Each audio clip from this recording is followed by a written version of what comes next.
Hey everyone, welcome back to AI.Divine Insights. Today, we're going deep, like really deep.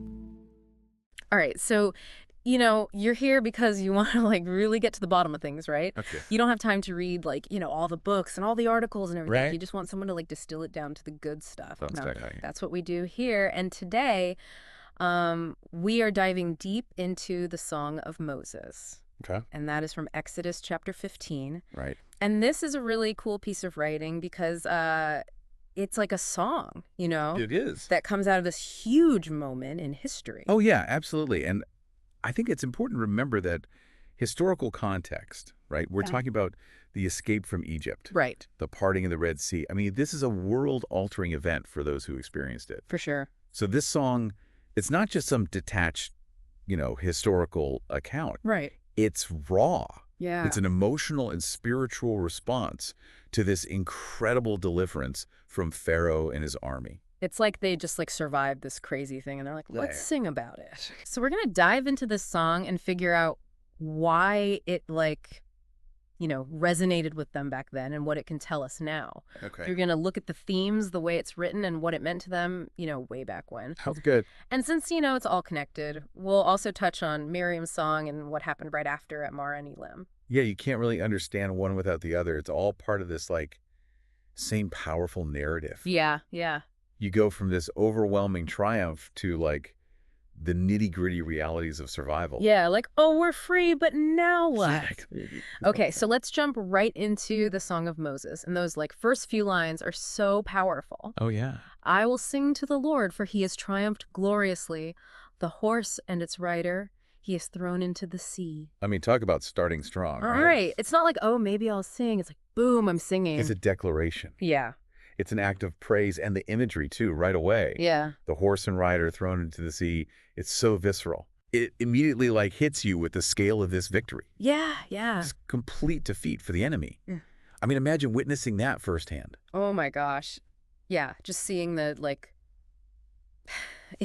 The chariots. the chariots being swallowed up. Gone. Yeah, and then it goes right into describing God, the Lord is my strength and song, and he has become my salvation. And I think that Maya is so important there. Yeah. It's personal.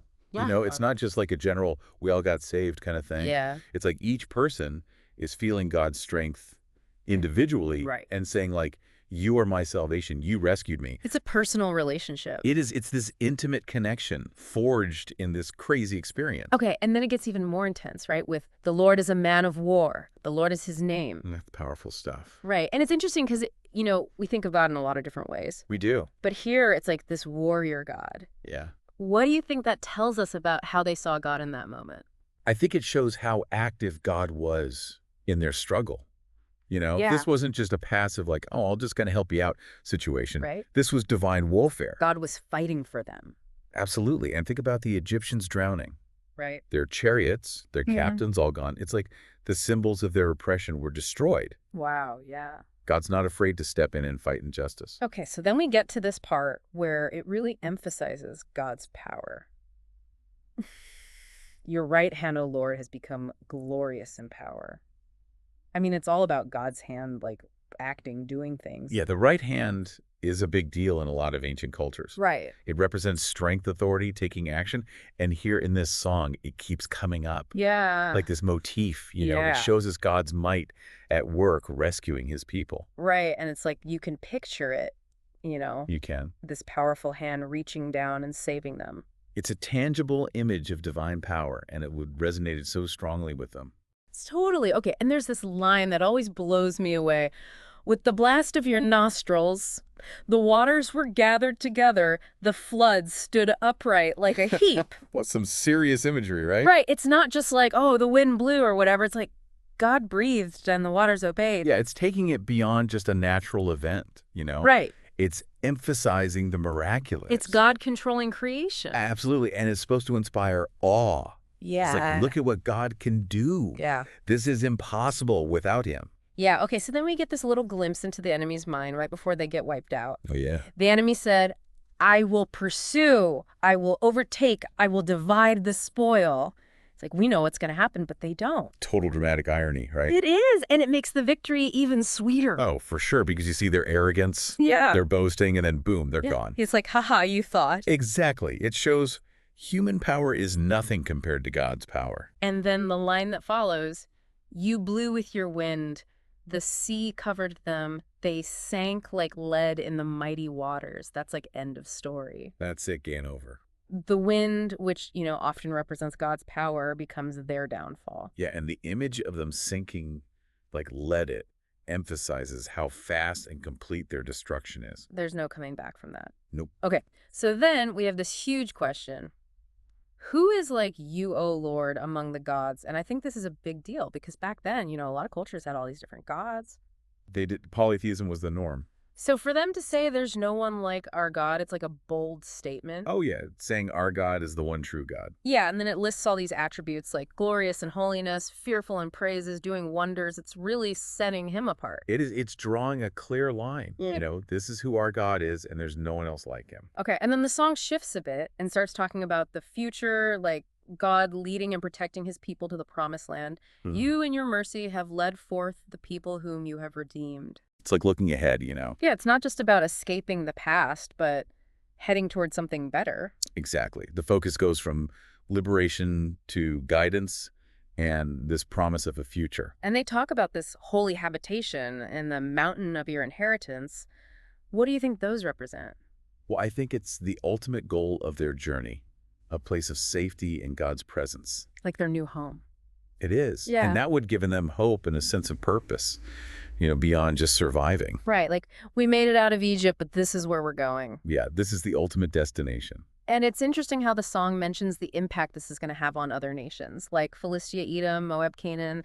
They're all going to hear about this and freak out. It shows you this wasn't just some small local event. Right. This was a power move that sent ripples throughout the ancient world. Yeah, it probably changed political alliances and everything. Oh, absolutely. I mean, imagine hearing about this. It would make you think twice about messing with these people. Yeah, for sure. And then the song wraps up with this super strong statement.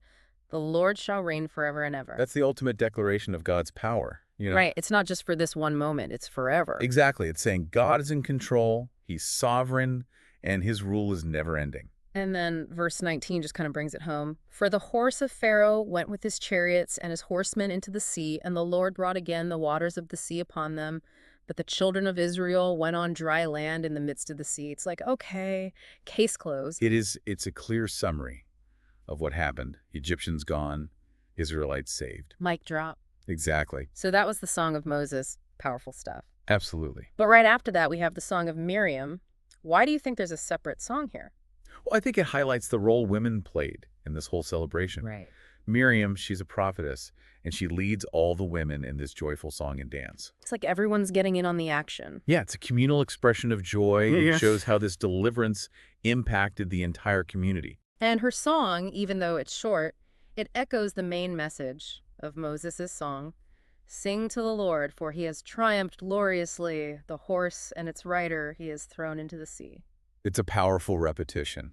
Yeah. It's like everyone's on the same page celebrating the same victory. It's this beautiful image of everyone united in their praise. It really is. But then things kind of take a turn, right? They do. We go from this amazing celebration to the harsh realities of the wilderness. Yeah, it's a reminder that even after big victories, life goes on and there are still challenges. Yeah, it's like, okay, you're free, but now you got to figure out how to survive. Exactly. The wilderness of Shur is a test. It is, and the first thing they run into is a lack of water. 3 days in the desert with no water.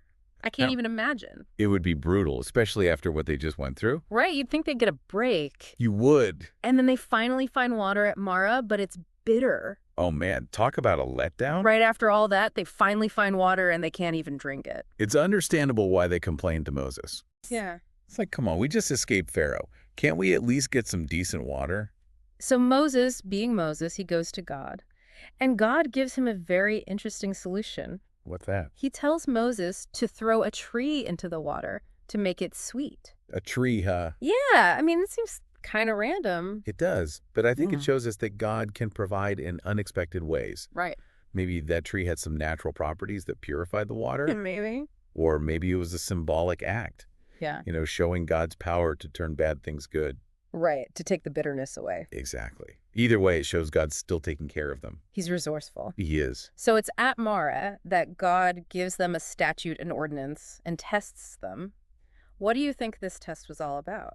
Well, it seems connected to what God says next. Okay. He promises to protect them from the diseases that hit the Egyptians if they obey him. Right. So maybe the bitter water was a test of their faith. Like, could they trust God even when things were tough? Yeah, could they still obey even when they were disappointed? So it's like the miracle at the Red Sea was just the beginning.